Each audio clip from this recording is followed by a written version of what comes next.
Okay, already the last talk of this exciting session.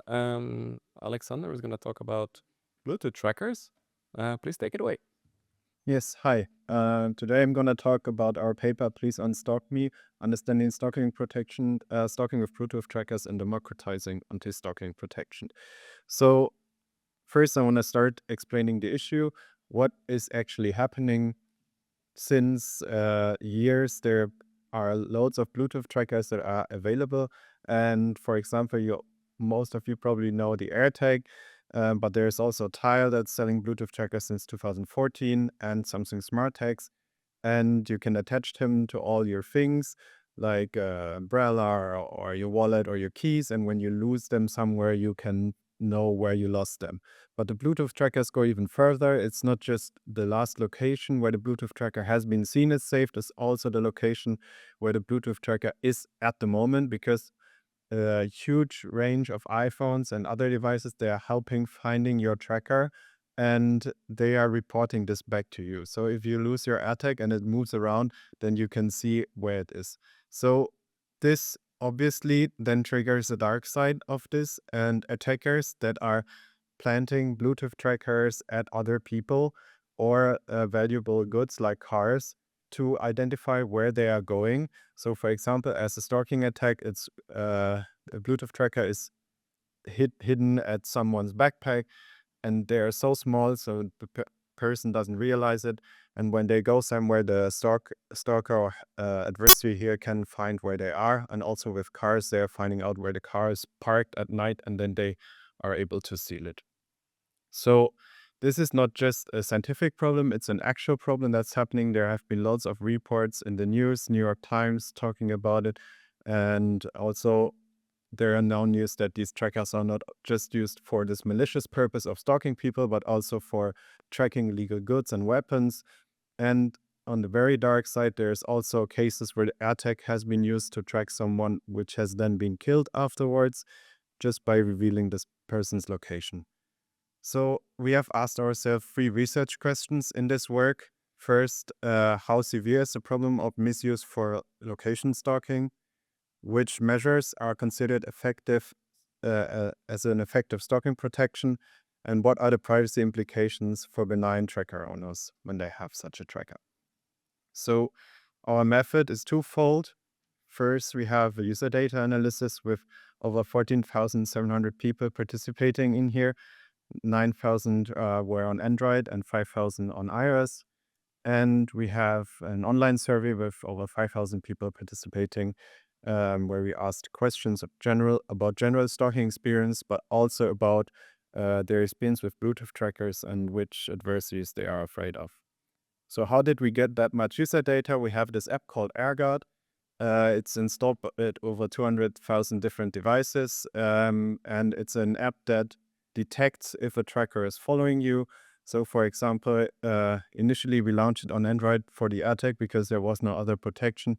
If you have the app installed and AirTag is planted at your and it's following you around, you will get a notification in like half an hour to an hour.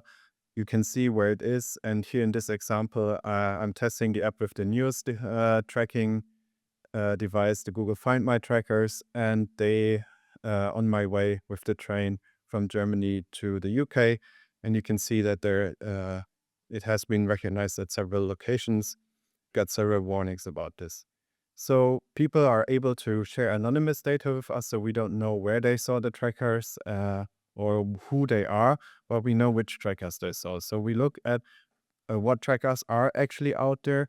And this graph is showing the trackers our Android app was able to find in background, because iOS is limiting us to find AirTags, of course. And here we can see that AirTags and Find My trackers, like the trackers actually only working with iPhones, are the most prominent at the moment. But also tile trackers, they are still have a large amount of use cases. And then we can see some Samsung Smart Tags, they are not used that much. And Chipolo trackers, it's just a very small amount of people that are using them. But bear in mind that all these trackers showing here are just trackers which are actively tracking the location. So for example, a smart tag and also AirTags, they just turn on and off their location tracking features depending on if the owner is nearby or not. So then we checked, okay, which trackers are actually causing most notifications, and we saw that tile trackers are by far causing the most notifications, followed by AirTags, Chipolo, and no, Chipolo, those are the Chipolo Find My trackers, so other Find My trackers, and then at last Samsung Smart Tags. It's interesting to know because this triggered like why is tile only 20% of trackers but 70% of notifications? Are people stalking a lot with tile? Because from our analysis, tile trackers are actually not as accurate in stalking as an AirTag would be or Samsung Smart Tag, so they're not really worth using them for them. So we cross-checked with what trackers have people actually found because they are able to notify us and where I have found the tracker, and then we check, and then we can see, okay, it's 50% AirTag and only 45% tile trackers. And so we know that tile trackers behave somehow interestingly, which will cause our app to send more notifications than it maybe should. And I will talk about this because this is also a privacy issue for benign tile owners a bit later. Then in our survey, we have asked, okay, which actors are people expecting to maybe act as location tracking? And the most common actor was the government. So the government is probably tracking all our locations, and people are really afraid of that. I don't think that's actually the case. What is much more seen in reality is people like former intimate partners. 34% of the people also were afraid of that. That former intimate partner is tracking their location. That's also what you normally see the most, and also what other literature has been exploring in more detail during interviews. And then at last, people were also afraid of companies being tracking them. But also here, people use the other section a lot just to tell us which people we didn't think about that would act as trackers, and that were criminals, all sorts of criminals, people like criminals trying to kidnap someone, criminals doing human trafficking, and also criminals, of course, stealing cars, and strangers. So the stranger here in the room is also kind of something where people were afraid of. Then we asked people that have had an actual previous stalking experience what methods their stalker was actually using to stalk them. And 20 over like 19 to 20% of our participants in the survey were having stalking experiences before. But that's a quite high amount of people. Of course, most of our participants came also from users of our app, so they are already knowledgeable in that area and want to protect themselves. So the most common thing is following, but not on the good side on social media, but actually physically following someone. Then also second most common thing is phone calls and unwanted digital communication like messages, spamming someone, sending them love messages or so, and they just don't want that. And then public defamation where they just talk badly about someone. But we also asked, okay, has location tracking been used against you? And here 42% were saying, yes, that was one of the methods a stalker has been using, but stalkers never use one method. Normally, we can see a stalker is using like 4 to 6 different methods in their stalking action.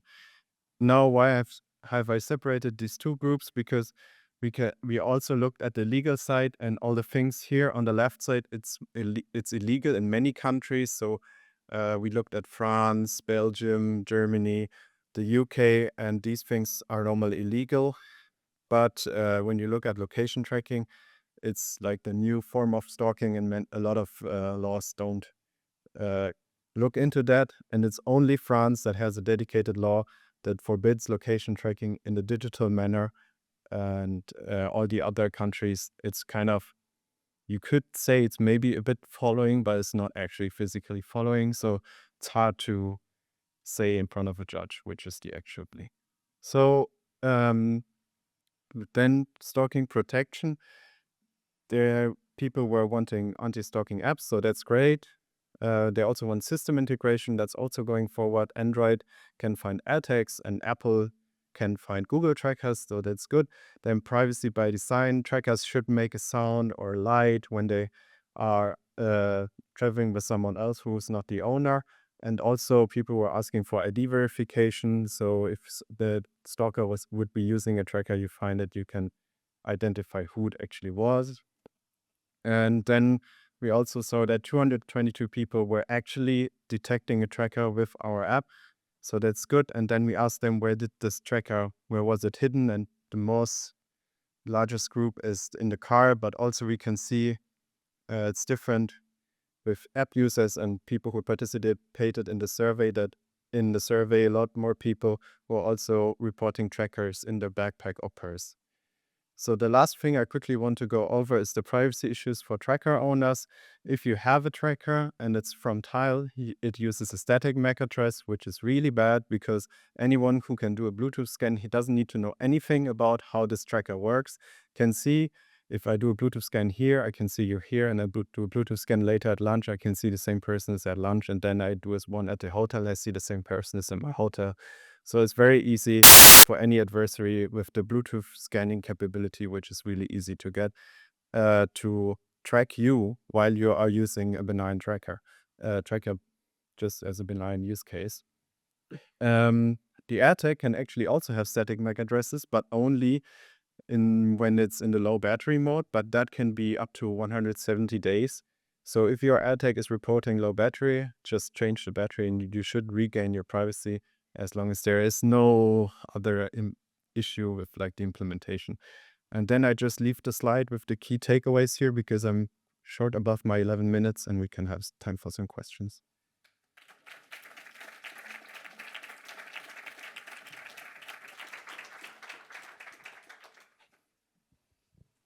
Yeah, I was gonna ask, you mentioned talking to participants about like previous experiences. I was just curious what sort of ethical steps you took to prevent re-traumatizing people or other harms.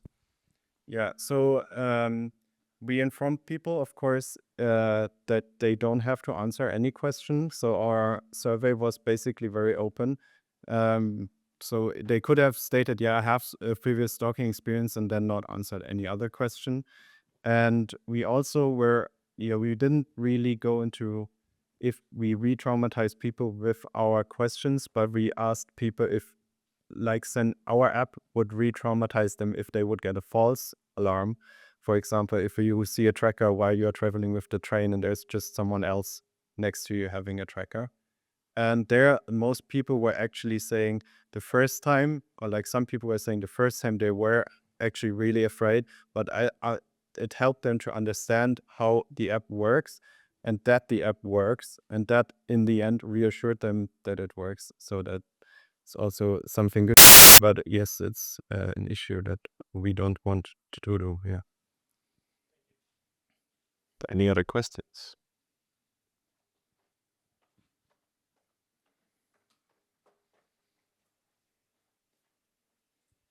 With research question one, you said there's also location tracking. What kind of location tracking is that? Is that specifically with AirTags, or did you also look at coerced location sharing apps? Yeah. So this question was actually asked openly to also consider other forms of location tracking. So, for example, other research has seen location tracking. For example, in new cars, the owner of the car can normally always see where the car is and if someone else is driving with it. So that would also be included in here, but also apps that share your location and things like that. Yeah. And there's for all kinds, there's no protection legally except in France, strict like. Yes, there is one in some states of the US. For example, it's illegal to track cars if you don't have consent of the owner, but everything else is not really legally protected. Okay, with that, we have reached the end of this very interesting tracking session. So I would say, let's talk to the speaker again and all the other speakers in this session. Thanks, everyone.